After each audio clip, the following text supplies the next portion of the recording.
Oliver Thorne stood by the floor-to-ceiling windows of his penthouse office, looking down at the crawling traffic of Manhattan.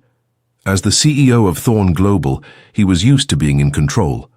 But today, control was slipping through his fingers.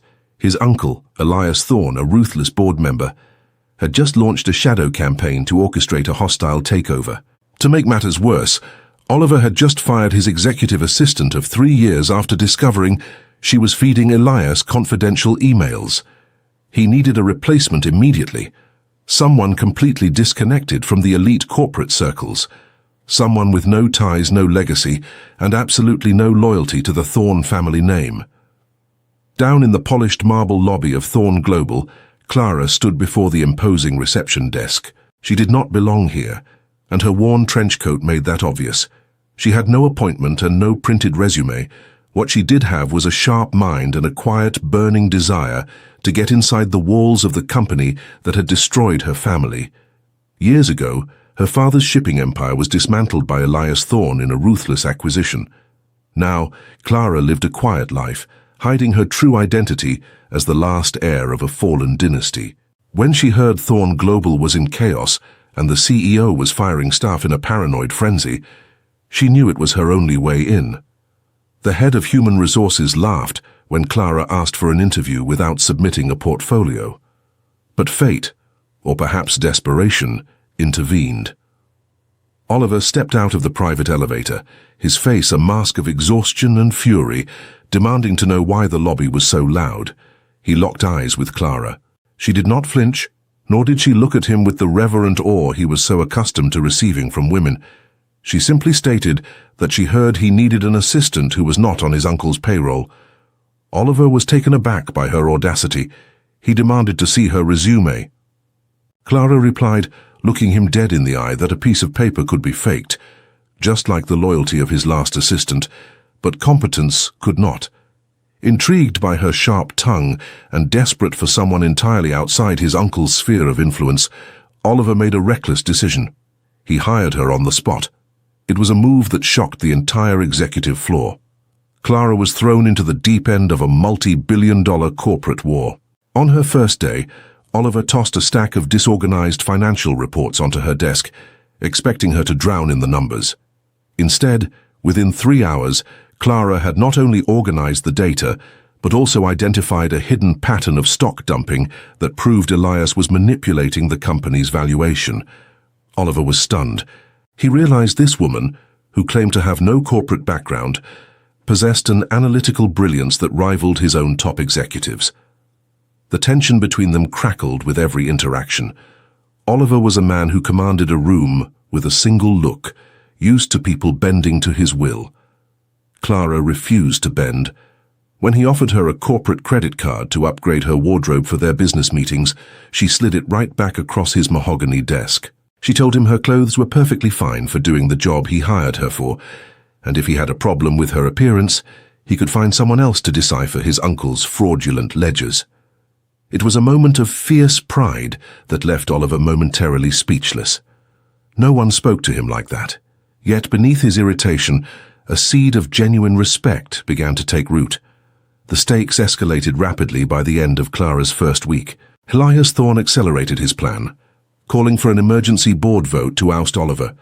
To survive the vote, Oliver desperately needed the backing of an ultra-traditional overseas investor who controlled a massive block of shares. There was only one problem. The investor despised bachelor CEOs, viewing them as unstable and reckless. He only did business with family men. Trapped in a corner, Oliver proposed an insane contract to the only person he felt he could trust. He asked Clara to pretend to be his fiancée until the board vote was secured. Clara laughed at the absurdity of the request, but when Oliver offered her a massive sum of money for her cooperation, she saw an opportunity. She agreed to the charade, but on her own terms. She refused the money for herself. Instead, she demanded he anonymously donate the entire sum to a specific maritime charity, which was, unknown to Oliver, a secret front she was using to quietly buy back her father's stolen assets. Oliver agreed, finding her refusal of his wealth utterly baffling, but undeniably intriguing. Their fake engagement required them to move in together to sell the lie to the relentless paparazzi and the probing eyes of his uncle. The sprawling silence of Oliver's penthouse was suddenly filled with her presence. The forced proximity began to strip away their professional armor. Late one night, Oliver found Clara asleep at the kitchen island, surrounded by financial documents, a cold cup of coffee by her hand. Without thinking, he gently draped his own cashmere blanket over her shoulders. It was a small, silent gesture of care from a man who rarely showed tenderness. When she stirred and looked up at him, the harsh lines of their corporate battlefield blurred, leaving only two people caught in a dangerous web of secrets and unexpected attraction.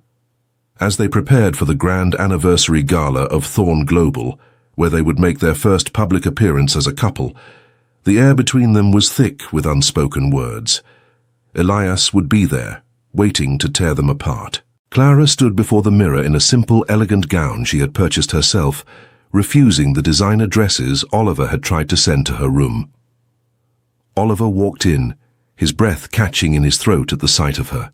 The battle lines were drawn, but neither of them realized that the greatest threat to their carefully constructed lie was not his uncle, but the genuine feelings blooming between them, and the explosive secret Clara was still hiding in the shadows. The grand ballroom of the Pierre Hotel was a glittering sea of diamonds and deceit. As Oliver and Clara descended the grand staircase, every camera flashed and every eye turned toward the enigmatic woman on the arm of Manhattan's most elusive bachelor. Elias Thorn was waiting at the bottom of the stairs, swirling a glass of bourbon with a predatory smile. He immediately launched into a thinly veiled interrogation, trying to trip Clara up on her family background. Instead of shrinking, Clara met his gaze with terrifying calm. She parried his questions with a sharp, elegant wit that left the surrounding executives chuckling at Elias's expense. Oliver watched her, utterly captivated by the way she commanded the room. She was not just playing a part, she was a queen holding court among wolves. Later that evening, the overseas investor cornered them. He was a stern, traditional man who valued loyalty above all else. He looked at Clara, scrutinizing her simple elegance, and asked what a woman like her saw in a ruthless corporate titan. Clara did not look at Oliver. She looked at the investor and spoke softly but firmly. She said she saw a man who carried the weight of a legacy on his shoulders, a man who fought for what was right, even when the people closest to him tried to tear him down. The investor smiled, extending his hand to Oliver. The deal silently sealed. In that triumphant moment, Oliver pulled Clara away from the crowd and onto a secluded balcony. The adrenaline of the victory faded into something much deeper. He reached out, gently tucking a stray lock of hair behind her ear. He whispered that she was the most extraordinary woman he had ever met, and for a fleeting second, the contract between them ceased to exist. But the fragile peace shattered the very next morning. Oliver walked into his office to find a thick manila folder on his desk, delivered by a private investigator his security team had hired as a routine background check. The first page contained a birth certificate and an old, faded photograph. The name printed in bold letters was not Clara's simple alias. It was Clara Vanguard, the sole surviving heir to Vanguard Maritime, the very company Elias Thorn had mercilessly dismantled 10 years ago. Oliver felt the air leave his lungs. He remembered the charity she had insisted he donate to, suddenly realizing it was a front to buy back Vanguard assets. He realized she had infiltrated his company not for a paycheck, but for access. When Clara walked through his door carrying his morning coffee, the warmth in his eyes had been replaced by freezing ice. Oliver did not yell. His quiet, chilling fury was far worse. He slid the folder across the desk and asked her if she had enjoyed playing him for a fool. Clara froze, the color draining from her face. She did not deny it, her chin lifted in that familiar, proud defiance. She told him that her father had died of a broken heart because of the Thorn family greed, and she had every right to take back what was stolen. Oliver's voice was barely a whisper when he told her that he was not his uncle, and that she had used the only thing he had ever offered her freely, his trust as a weapon. He ordered her to pack her things and leave his penthouse, though he coldly stated the contract would remain intact until the board vote was finalized. The following weeks were a masterclass in silent agony. They still shared an office, but the physical space between them felt like an ocean. Clara was professional, efficient, and completely unreachable. Oliver buried himself in the war against his uncle, but his focus was broken. Every time Clara accidentally brushed his arm, handing him a file, a jolt of electricity reminded him of the balcony at the Pierre. He tried to punish her with his silence, but he found himself punishing himself instead. When she stayed late, refusing to eat while buried in spreadsheets, Oliver would quietly leave a box from her favorite bakery on her desk, without a word. He hated that she had lied, but he hated seeing the exhaustion darkening her eyes even more. The tension reached its breaking point just days before the crucial board meeting. Elias Thorne had grown desperate. Realizing the overseas investor was firmly in Oliver's corner, Elias needed a scandal massive enough to force Oliver's resignation. He had discovered the same information the private investigator had found, but Elias decided to use it publicly.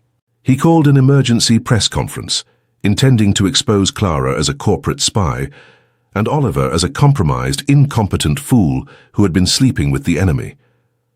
The news broke while Oliver and Clara were in the middle of a tense strategy session.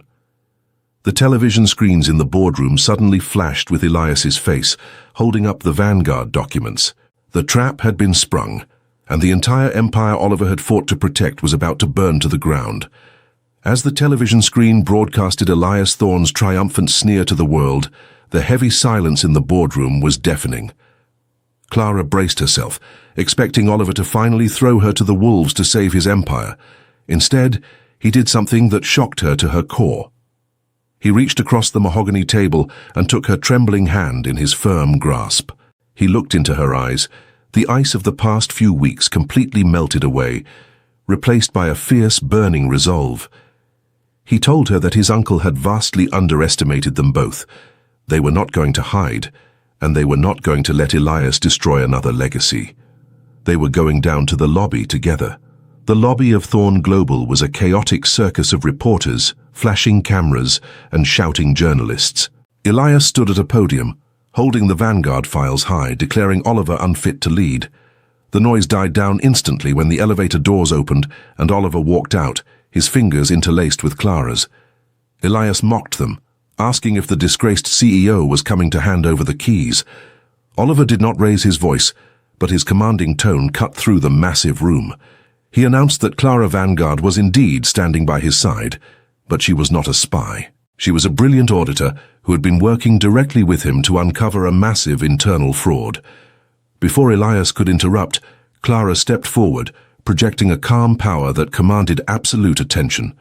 She stated that while she was proud of her Vanguard heritage, her actual work at Thorne Global had been tracing the millions of dollars Elias had been quietly embezzling into offshore accounts for the last 5 years. The reporters gasped. Clara pulled a sleek black folder from her bag and handed it to the financial reporter standing in the front row. It contained undeniable proof, the very ledgers she had deciphered on her first day, cross-referenced with Elias's private bank statements.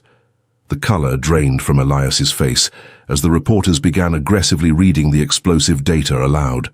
Sirens wailed in the distance, growing louder until federal investigators pushed their way through the glass doors.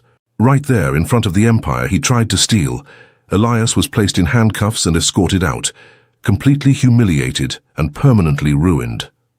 Hours later, the storm had passed. The penthouse was quiet again, the city lights reflecting off the floor to ceiling windows. Oliver poured 2 glasses of scotch and walked over to where Clara was standing. He handed her a glass and took a deep breath, shedding the armor of the ruthless executive. He apologized, his voice thick with genuine emotion. He told her he was sorry for ever doubting her heart, and that the only thing that mattered more to him than his company was her. Clara looked up at him, tears finally breaking through her stoic facade. She apologized for starting their story with a lie, admitting that the hardest part of her revenge was realizing she was falling in love with the man she thought was her enemy. Oliver smiled, leaning in to kiss her, a soft, lingering promise that the war was finally over, and they had both won the only prize that mattered. The seasons changed, washing away the bitter memories of the past. 2 years later, Clara stood on the bustling docks of Brooklyn, the salty ocean breeze pulling at her hair. Behind her, a massive cargo ship bore the newly painted logo of Vanguard Maritime. She had rebuilt her father's company from the ground up, not as a rival to Thorn Global, but as an equal partner. Strong arms wrapped around her waist from behind, and Oliver kissed the side of her neck. He whispered that the board was asking for her again, but he had told them the CEO of Vanguard was busy watching her legacy set sail. She leaned back into his embrace, watching the ship disappear into the horizon, knowing that the greatest risk she ever took was walking into his office with no resume, and the greatest reward was the man holding her now. If this story touched your heart, share it with someone who needs to hear a good story of love and redemption. Subscribe to the channel to follow the next stories. We will see you next time. The epic narrative of Thorn and Vanguard stands as a powerful testament to the intricate dance between vengeance, love, and redemption, a theme masterfully encapsulated by the educational infographic analyzing their journey. Oliver Thorn, the powerful yet deeply isolated CEO of Thorn Global, is initially depicted as a man besieged by paranoia, his world shrinking under the weight of an imminent hostile takeover orchestrated by his ruthless uncle Elias and a pervasive fear of betrayal. This sets the stage for a dramatic shift in his psychological landscape. His immediate need for an assistant completely untainted by the complex corporate web leads him to Clara, whose presence in the polished marble lobby, wearing a worn trench coat, seemingly fits the profile perfectly. Little did he know, this search for an untethered soul ironically brings him to the very person most intricately connected to his family's darkest chapter, Clara Vanguard, the hidden heir to a shipping dynasty his family dismantled. The infographic highlights this central, deeply ironic social and psychological dynamic. Oliver seeks isolation but finds connection, a profound and dangerous one. Their dynamic, initially a cold, calculated transaction of competence, becomes a dangerous, winding staircase of burgeoning trust. The visual representation of trust as the ultimate currency for survival is crucial here. From the impulsive hire to the false engagement, each step requires a larger deposit of faith. As they move together, selling the illusion of a family-oriented CEO to traditional investors, their masks begin to slip. Oliver's psychological journey moves from being a walled-off fortress to a vulnerable partner, visible in his subtle gestures like draping a blanket over a sleeping Clara. This unexpected tenderness is a first glimpse of a man willing to open his heart, and it is here the seeds of genuine respect and attraction are sown. For Clara, her own journey from a vengeful, hidden heir to a redeemed businesswoman begins when she sees the genuine weight Oliver carries, a burden she never realized was so personal. The infographic expertly tracks this psychological maturation. Oliver moves toward vulnerability while Clara must reconcile her initial desire for justice with the growing reality of her feelings for the man who should be her enemy. A pivotal element in their path to redemption is the transformation of their core motivations. Clara's initial singular focus on personal vengeance, visualized on a scale in the infographic that is ultimately outweighed by justice, must be reevaluated. The tension between vengeance and corporate justice becomes critical when their contract is exposed. When Elias unleashes the truth of Clara's identity, intending to destroy them, the infographic visualizes the immediate moment of truth where Oliver does not retreat into his past patterns of isolation. Instead, he reaches across the divide, choosing to turn the very evidence Clara gathered for vengeance into a tool for corporate justice, shielding her legacy while exposing Elias's widespread embezzlement. This action shifts the power dynamic from destruction to protection. The fall of Elias, depicted in the infographic with a focus on how his own relentless greed and ambition became his undoing, is a necessary purification. Vengeance might burn things down, but justice, paired with love and forgiveness, allows them to rebuild. The ultimate victory, however, transcends a mere legal and corporate triumph, finding its highest fulfillment in love and forgiveness. The final section of the infographic, illustrating the reconstruction of legacies, shows Thorn and Vanguard not as bitter rivals but as equal, cooperative partners. The image of the massive cargo ship bearing the newly painted Vanguard logo symbolizes a successful merger of past and future, forged through shared struggle and vulnerability. Oliver's and Clara's journey reminds us that the greatest risks we take are often the ones that yield the greatest rewards. Her daring act of walking in with no resume, and his reckless decision to hire her, were the first tremors that would bring down an empire and replace it with a shared legacy. They both win the only prize that matters, not through domination, but through the hard-won redemption of two wounded hearts finding solace and strength in each other.